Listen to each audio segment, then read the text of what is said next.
South of Redditch, where the last suburbs give way to quiet Warwickshire lanes, the landscape begins to slow. The roads narrow as they leave the town behind, winding between ancient hedgerows that have marked the same fields for centuries. Behind them, gentle farmland rolls towards the horizon, broken by small pockets of woodland that once formed part of the vast forest of Arden. It is a countryside that rewards patience. The further you travel, the quieter it becomes, until the only sounds are birdsong carried on the breeze, distant church bells, and the rustle of leaves beneath old oak trees. On autumn mornings, mist settles in the shadow valleys before gradually lifting with the sun, revealing a landscape that would still be familiar to those who walked here in the Middle Ages. The boundaries of the fields have shifted remarkably little. The lanes still follow ancient routes. Even the rhythm of the countryside seems unchanged, as though time has passed more gently here than elsewhere. Rising above the trees is Studley Castle. Its towers and battlements dominate the skyline, their warm sandstone catching the evening light before fading into shadow as dusk settles across the Warwickshire countryside. At first glance, it appears exactly as a medieval castle should. Strong, imposing, and timeless. It looks every inch a fortress that has watched over these fields for hundreds of years. Yet appearances, as they so often are in places steeped in history, can be deceptive. The castle standing today is not medieval at all. It was built during the 19th century, when wealthy landowners embraced the Gothic revival, creating the romance of Britain's medieval past in stone. Its battlements were never intended to repel an army. Its towers never built to withstand a siege.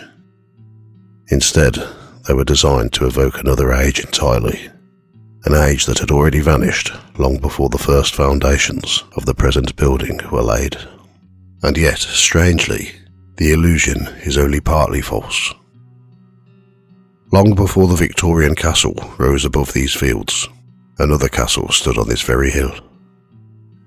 Long before that, Benedictine nuns lived, worked, and prayed on the land nearby, their lives unfolding quietly within the walls of a priory that served the community for more than 4 centuries.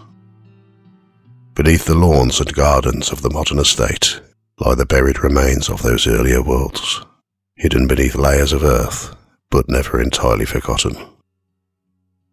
Studley is unusual because it is not defined by a single building. It is defined by everything that came before.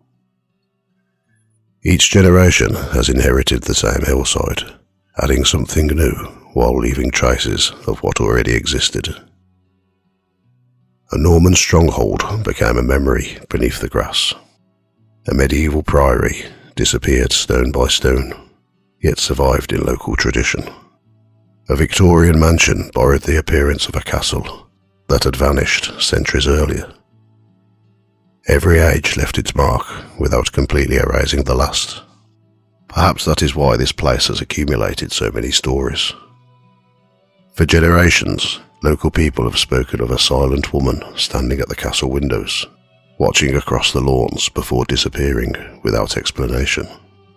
Others have described footsteps echoing through empty corridors, the faint fragrance of lavender drifting through deserted rooms, or a pale figure moving across land where generations of nuns once lived lives of quiet devotion. None of these stories can be proved, neither can they be entirely dismissed. The old buildings have always encouraged imagination, and landscapes rich in history often become fertile ground for folklore. But here, history itself seems to invite such stories. Every path crosses forgotten ground. Every stone belongs to a place that has been reshaped again and again for almost 9 centuries. Even those who arrive knowing nothing of Studley's past often leave with the feeling that this is somewhere different, somewhere that carries an atmosphere difficult to put into words. This episode is brought to you by Accenture. When your advertising operations fall out of sync, everything else follows. Spotify and Accenture are working together to reinvent the rhythm of ad sales, using automation, analytics, and smarter workflows to simplify campaign delivery and access better data across the business. The result? Less time spent on operations, more time connecting brands with the moments and fandoms that matter most. Learn more at accenture.com/Spotify.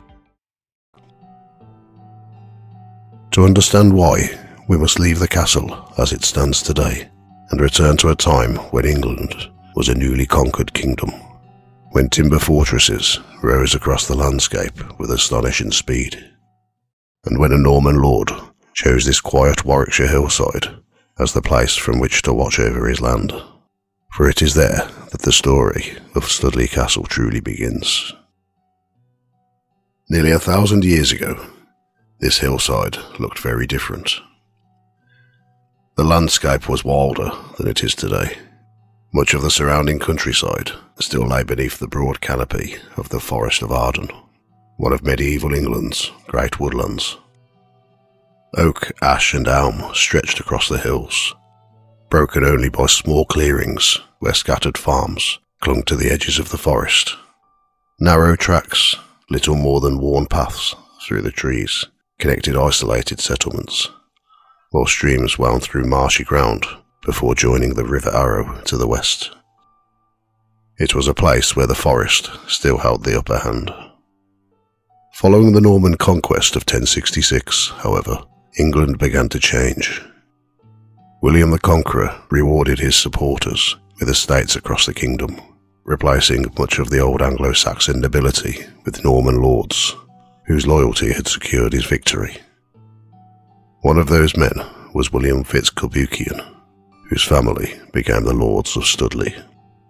Their name appears in the Domesday Book of 1086, the great survey commissioned by the king to record the wealth and ownership of his new realm. England may have been conquered, but it was far from peaceful. Rebellions still flared across the country, loyalties shifted with alarming speed, and Norman landowners needed visible reminders of their authority. The answer rose from the landscape itself: castles. Not the great stone fortresses that dominate our imagination today, but compact timber strongholds built quickly upon mounds of freshly raised earth. Across England, hundreds of Motte and Bailey castles appeared within a generation. They could be constructed in months rather than years, providing protection for their lord while proclaiming Norman power to everyone who passed below. Studley's Castle was one of them. It was probably built during the turbulent years of the Civil War known as the Anarchy, when King Stephen and Empress Matilda fought for the English throne during the middle of the 12th century. Across the country, castles changed hands, allegiances shifted, and local lords fortified their estates against an uncertain future. Standing beside St. Mary's Church, the little fortress overlooking the surrounding countryside, from the timber watchtower, guards could survey the roads leading towards Ulster, Stratford, and the settlements that would one day become modern Redditch. Beyond them stretched open farmland, woodland, and scattered homesteads, while smoke from cooking fires drifted lazily into the air below. It was never intended to rival Warwick Castle or Kenilworth. Those were fortresses of national importance. Studley's Castle served a different purpose. It was the administrative heart of a local estate, a visible declaration that this land was governed, defended, and controlled. Justice would have been administered here, rents collected, disputes settled. For the people living in the surrounding fields, the castle was less a military fortress than the seat of everyday authority. Time, however, has little regard for timber. As England gradually became more stable, many of these smaller castles simply outlived their usefulness. Wooden palisades decayed, buildings collapsed or were dismantled. Earthworks softened beneath the grass and wildflowers until they became part of the landscape once more. Studley's first castle quietly disappeared.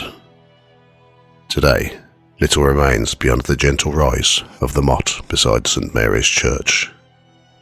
Unless you know precisely where to look, you could walk past it without ever realising that armed men once kept watch from this very spot. Birds nest where sentries once stood. Children play within sight of earthworks that have survived almost 9 centuries. The forest has retreated, the village has grown, and the castle itself has long since surrendered to time. Yet its influence never truly vanished. The Curzon family who established the castle also laid the foundations for something far more enduring than military power.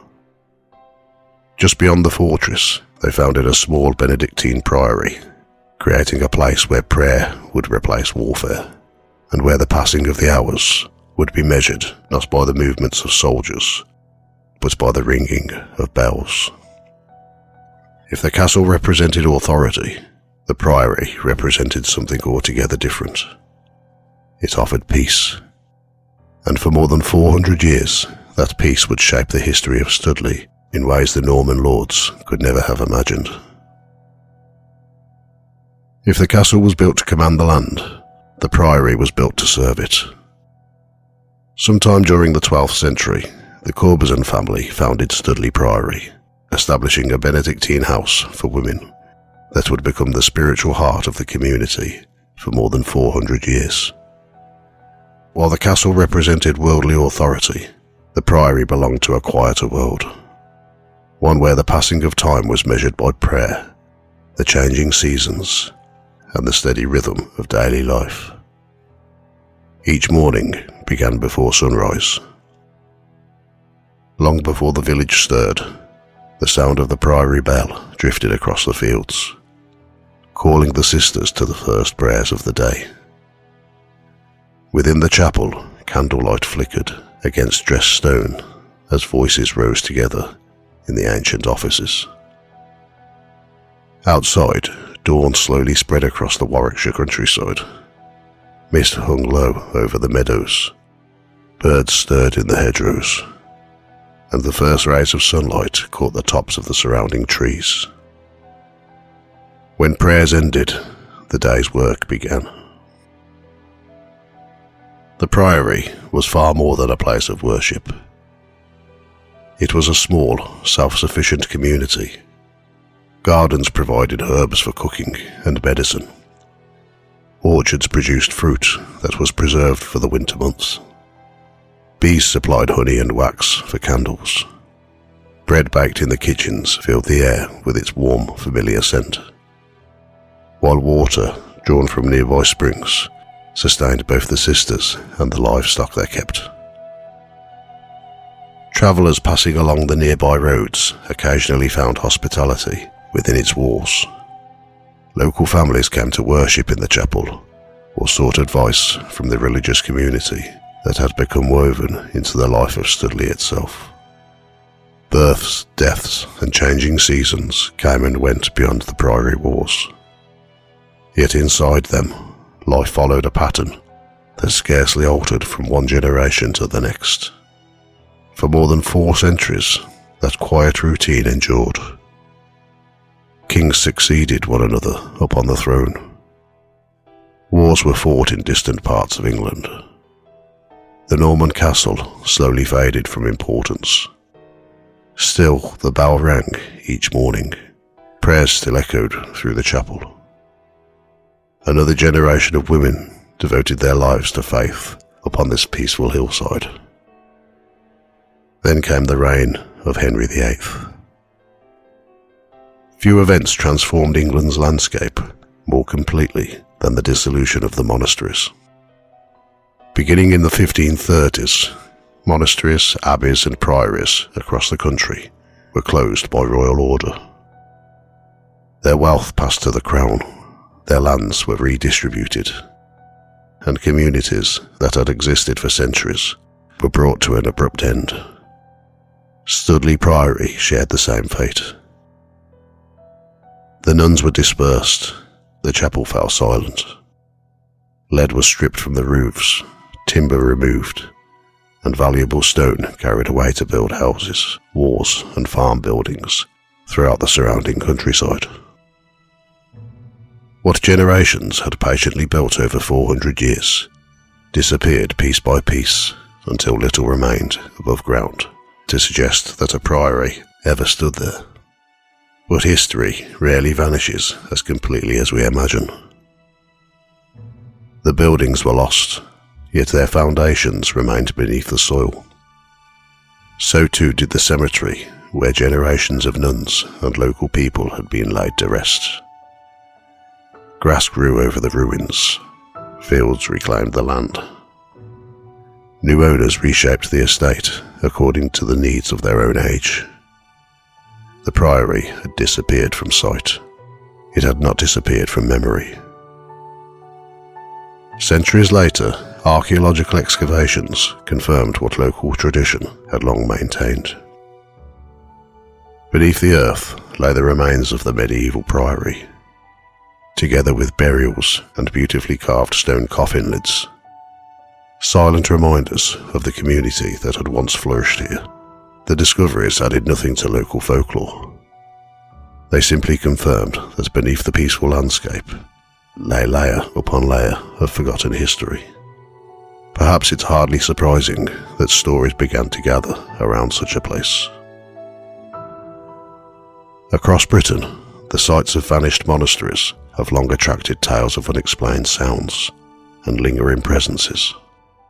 Places where generations devoted their lives to prayer seem to resist becoming ordinary landscapes once they are abandoned.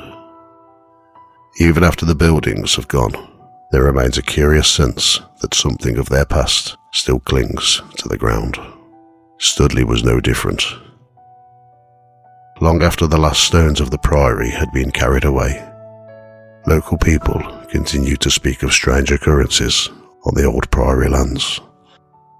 They were not stories of terrifying apparitions or violent disturbances. Instead, they began with something altogether quieter, a sound. One that seemed to come from an empty building after darkness had fallen. The earliest haunting associated with Studley does not begin with the castle. It begins on the land where the priory once stood. By the time the first stories emerged, the buildings themselves had long since disappeared. The cloisters were gone. The chapel had vanished beneath the grass and soil. New houses stood where generations of Benedictine nuns had once walked in quiet contemplation. To anyone passing by, there was little to suggest that this land had ever been sacred ground. Yet local people remembered. They knew where the priory had stood. They knew that beneath the fields lay forgotten foundations and ancient graves. Long before archaeologists confirmed it, the history of the place had survived in local memory, passed from one generation to the next. It was against this backdrop that one of Studley's oldest ghost stories began to take shape. It started not with an apparition, but with a sound. At first, it seemed insignificant. Late in the evening, after the house had fallen quiet and everyone had retired for the night, those inside began hearing something from the floor above. It sounded as though something heavy was being dragged slowly across bare wooden boards. Not a chair, not footsteps, something larger. The noise moved deliberately from one side of the building to the other, before stopping altogether. Then the silence returned, leaving those listening to wonder whether they had imagined it. The following night, it happened again, then again. The sound became so familiar that those living in the house found themselves lying awake, waiting for it to begin. Sometimes the dragging noise was accompanied by something even stranger, a slow metallic scraping. Several people compared it to the sound of heavy chains being drawn across stone or timber. It was never hurried or violent. Instead, it moved with an almost measured rhythm, as though whatever produced it had all the time in the world. Then one evening, the story took an altogether different turn. According to local tradition, one of the occupants entered a room after hearing the now familiar disturbances and found that they were no longer alone. Standing before them was a pale figure. It was not described as a solid person, nor as a transparent phantom.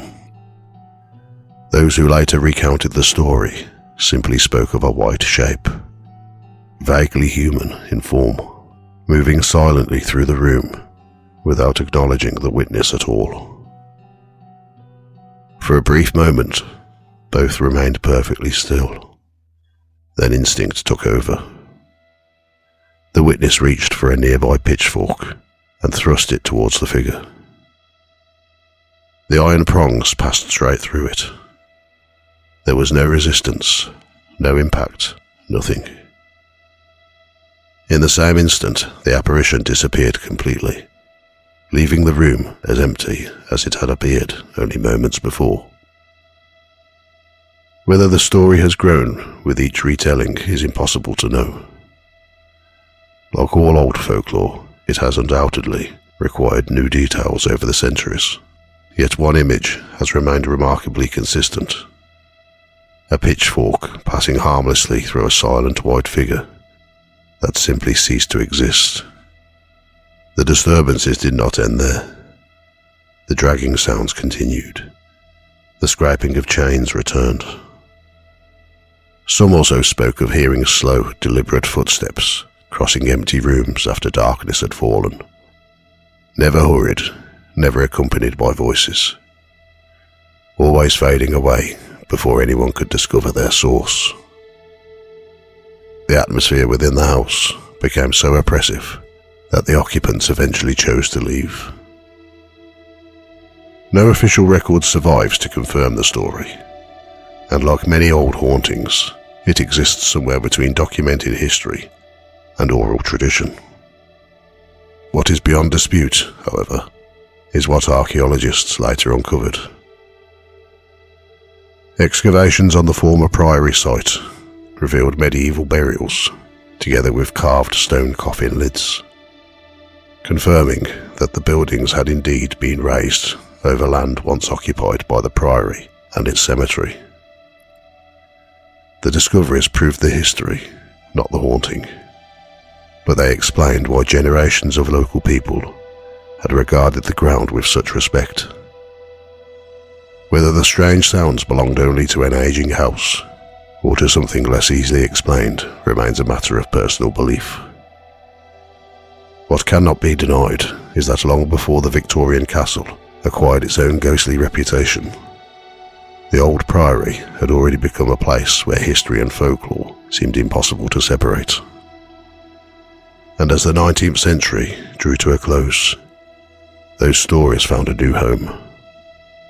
Not beneath the ground this time, but within the walls of Studley Castle itself. If the old priory gave Studley its oldest haunting, the castle gave it its most enduring legend. For well over a century, visitors, former students, and local residents have spoken of a woman dressed in grey, seen standing silently at the castle windows, or wandering the grounds as daylight fades. She has become known simply as the Grey Lady, and although her story has changed with each generation that has retold it, one thing has remained consistent. At its heart lies grief. No one can now say with certainty where the legend began. There are no parish records that tell her story, no contemporary account that identifies her name or confirms her fate. Like so many pieces of English folklore, the tale exists in the space between history and memory, preserved not in official documents, but in the stories people chose to pass on. One tradition tells of a young child who wandered to the edge of a pool within the castle grounds. Even today, it is a quiet place. Sheltered by mature trees, the water reflects the branches above, with such clarity that on a still evening, it seems almost impossible to tell where the surface ends and the sky begins. The sounds of the surrounding countryside seem strangely distant there, softened by the trees and absorbed by the water itself. It is not difficult to imagine how such a place could inspire stories. According to the legend, it was here that the child drowned. The mother searched desperately, but arrived too late. Unable to bear the loss, she is said to have returned to the same pool not long afterwards, stepping into the dark water herself. By the following morning, both mother and child were gone. Another version tells a different story. Here the tragedy unfolds within the castle itself. A child falls from one of the upper towers, suffering fatal injuries. Consumed by sorrow, the mother later takes her own life, unable to continue living with her loss. The details are different. The ending is always the same. A grieving mother who never found peace. Over time, local people began speaking of a woman in grey appearing at the castle. She was not a frightening figure. There were no screams echoing through the halls, no dramatic manifestations, no violent disturbances. Instead, witnesses described something altogether quieter. A solitary woman standing at an upper window, perfectly still, looking out across the lawns towards the Warwickshire countryside beyond, as though searching for someone who never came home. Often the sighting lasted only a moment. Someone would glance towards the castle, notice a figure framed against the glass, then look away almost instinctively. When they looked back, the window was empty. It is precisely that simplicity that gives the story its quiet power. A shadow glimpsed from the corner of the eye, a figure that might have been real or might not. As the years passed, another curious detail became woven into the legend: lavender. Several people reported catching the unmistakable fragrance while walking through parts of the castle where no flowers grew and no obvious source could be found. The scent would appear suddenly, lingering for only a few moments before fading completely. Lavender has long been associated with remembrance, mourning, and peace. Whether that symbolism influenced later retellings, or whether witnesses simply described exactly what they believed they had experienced, is impossible to know. The fragrance, nevertheless, became another thread in the tapestry of the Grey Lady's story.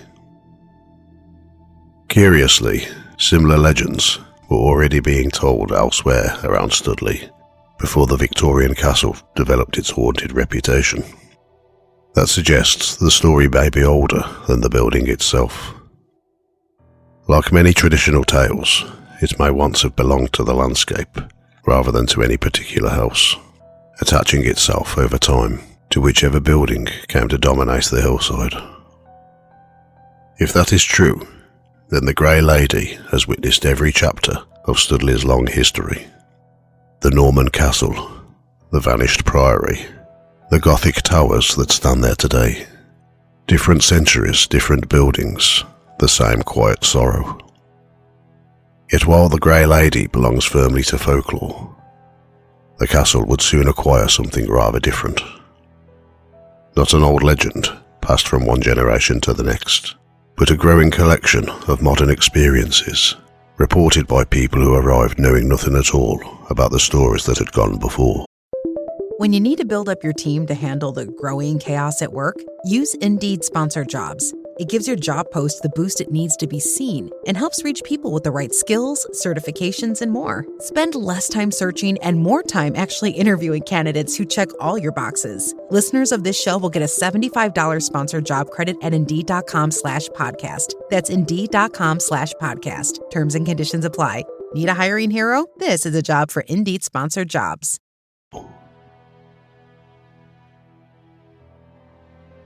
Today, Studley Castle stands as one of Warwickshire's most distinctive landmarks.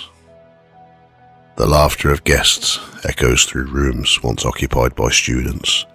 Visitors wander the gardens where earlier generations took quiet walks, and the building has entered yet another chapter of its long history.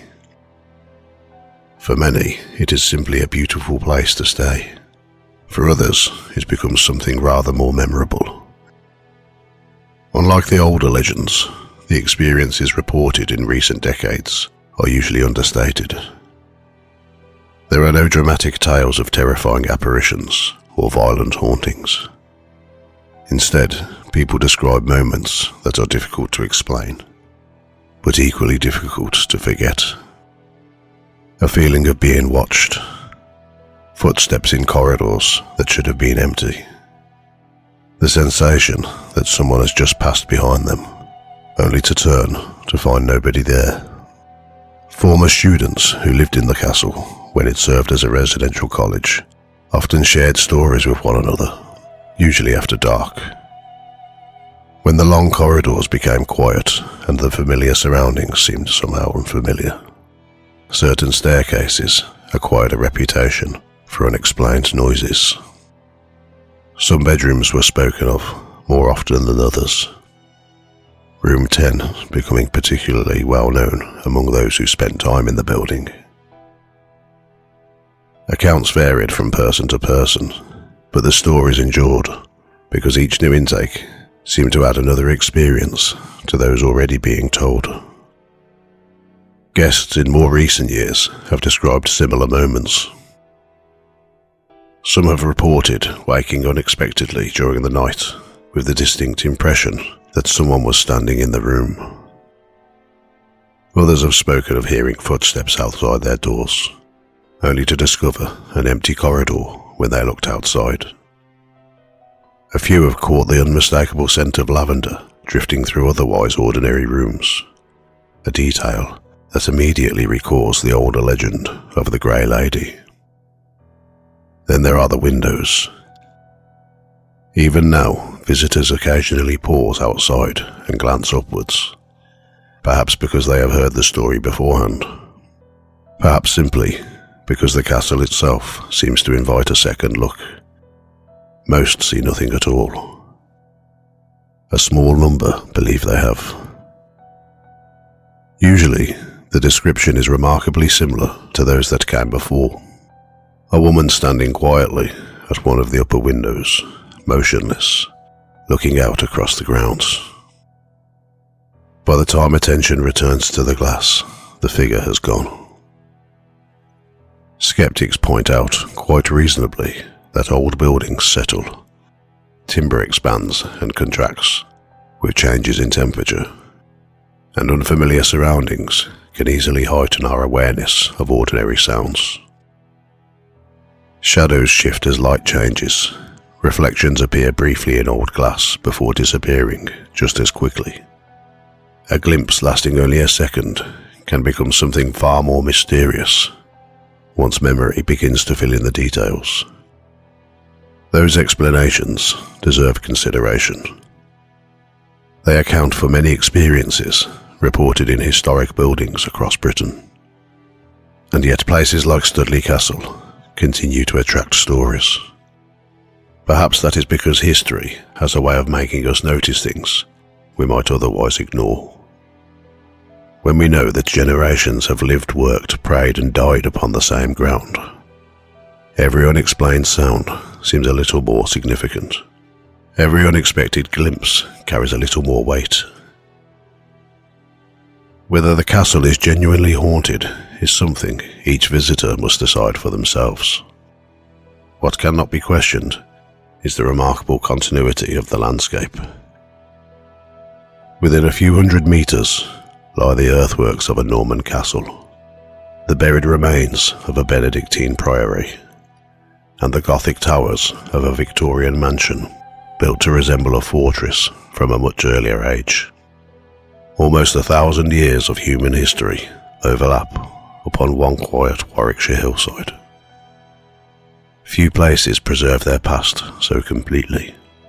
Fewer still inspire so many stories. As evening falls and the last light fades from the sandstone walls, the towers slowly disappear into shadow. Somewhere beneath the lawns lie the forgotten foundations of the priory. Nearby, the grass-covered mound of the Norman castle still rises, almost unnoticed, beside St Mary's Church, just as it has for centuries. Whether the grey lady still watches from an upper window, whether footsteps still echo across ground once walked by Benedictine nuns, or whether every strange experience can be explained by memory, coincidence, and the natural character of an old building, only Studley Castle knows. It has been keeping its secrets for almost 1,000 years. One of the most detailed and modern accounts connected with Studley Castle comes from Stephen Coates, who lived in one of the former servants' apartments, known as the Hubbard, between 1998 and 2000. His experiences are described in his book, They Came Back. Stephen writes of a number of unusual incidents during his time there. On several occasions, he returned home to find electrical plugs unplugged from their sockets for no obvious reason. He recalls waking at night, feeling as though the bedclothes were being pulled around him, and describes a framed picture suddenly flying from the wall, shattering against the Christmas tree, while the rest of the picture remained hanging in place. The account reaches its climax after Stephen's brother-in-law stayed at the apartment while Stephen and his wife were away on holiday. According to the story, the cats suddenly became distressed before his brother-in-law saw a tall man standing beside the bed. The figure was described as having greying hair falling across his face, wearing a long black coat and a white shirt with large collars.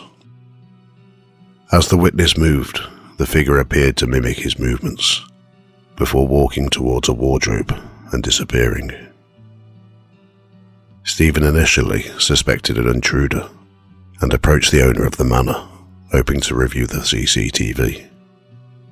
Instead, the owner shared a story he had kept private for several years. During renovation work at the house, a visiting writer and medium reportedly saw the apparition of a former housekeeper wandering through the building. The owner claimed he later confronted the spirit, telling it never to return. According to Stephen's account, the medium warned that one final visitor might still come back: the housekeeper's husband, who had once worked as the manor's coach driver. When Stephen described the figure seen by his brother-in-law, the owner believed this final visit had finally taken place. Whether these experiences represent genuine paranormal events, coincidence, or personal interpretation is, of course, for each listener to decide. Nevertheless, They Came Back remains one of the most detailed first-hand accounts associated with Studley Manor House or Studley Castle.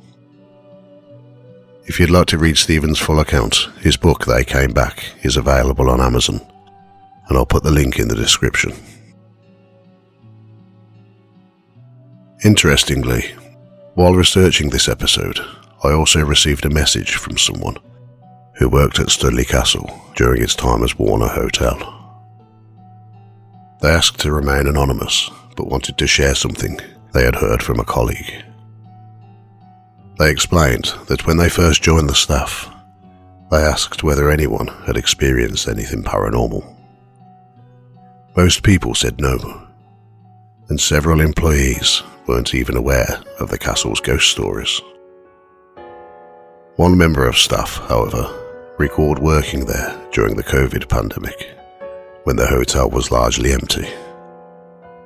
According to that colleague, the atmosphere in the building felt noticeably different during those quiet months. The remaining staff became uneasy and often chose to walk around the castle together rather than alone. Whether that feeling was simply the result of working in a vast, almost deserted historic building during an extraordinary period, or something more unusual, is impossible to say. The person who contacted me ended their message with a little humour, saying the only thing they personally found truly frightening was the management at the time. They added that they would happily return if the building ever ceased to be a worn hotel, because despite everything, they still believe it is a beautiful place. Like so many historic buildings, Studley Castle continues to gather new stories alongside its old ones. Some will undoubtedly have perfectly ordinary explanations, others remain unexplained.